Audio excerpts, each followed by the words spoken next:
Allez, salut à toi, bienvenue sur la chaîne YouTube La classe de Monsieur Fred. Dans cette petite vidéo, un petit exercice de savoir écouter avec un texte extrait du CEB de 2018. C'est parti, j'écoute comme au CEB. Le python n'a pas sa place au salon. Un texte qui provient du Vif l'Express, daté du 22 mars 2002. Le python, le boa ou d'autres reptiles ne sont d'aucune utilité dans une maison. Ils ne peuvent pas servir de jouet.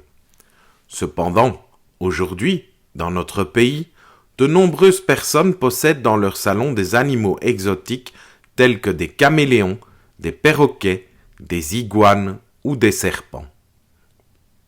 Détenir ce genre d'animaux est pourtant contraire à leur respect, car on peut mettre leur vie en danger et déséquilibrer l'écosystème, c'est-à-dire l'équilibre de la nature. Voici quelques points auxquels il est opportun de prêter attention. D'abord, les serpents importés dans notre pays vont de la petite couleuvre au python. Ce dernier est le plus gros. En captivité, cet animal peut dépasser 4 mètres. Ceux qui l'adoptent le considère souvent comme une mascotte tant il paraît gentil. C'est ainsi oublier qu'il a une force extraordinaire.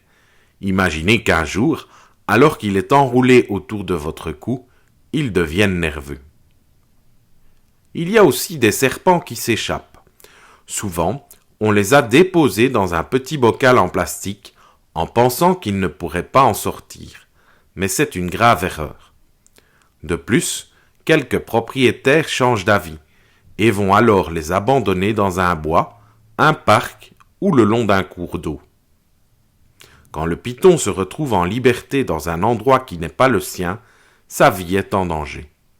En effet, pendant l'hiver dans notre pays, les serpents risquent de mourir de froid, et pendant l'été, certaines personnes les voyant sur la voie publique n'hésitent pas à les tuer, tellement ils font peur. De plus, parmi les acheteurs d'animaux exotiques, certains sont des collectionneurs, tandis que d'autres sont des amateurs. Les premiers disposent souvent d'informations précises quant aux besoins des animaux protégés et ils se les procurent dans des élevages ou des réserves reconnues. Par contre, les amateurs, apparemment les plus nombreux, ne tiennent compte que de leur envie.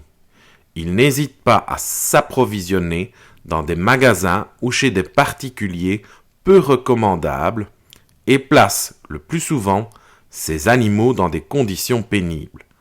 La plupart de ces serpents souffriront et mourront faute de soins adéquats. Enfin, dans leur milieu d'origine, les serpents sont indispensables à l'écosystème. Ils se nourrissent de rongeurs et les empêchent ainsi de se reproduire. Par contre, en leur absence, les rongeurs vont se multiplier, détruire les récoltes et toutes sortes de plantations. Ces petits animaux peuvent aussi être contagieux et entraîner des maladies pour d'autres espèces. À Bruxelles, la détention d'animaux sauvages est interdite. En Wallonie, elle est soumise à un permis que peu de citoyens demandent. Des mesures devraient être prises afin de permettre aux serpents de remplir leur mission au sein de la nature, au lieu de se retrouver entre une cheminée et la télévision d'un salon. Voilà, c'est terminé, je te dis un tout grand merci et à bientôt. Ciao ciao!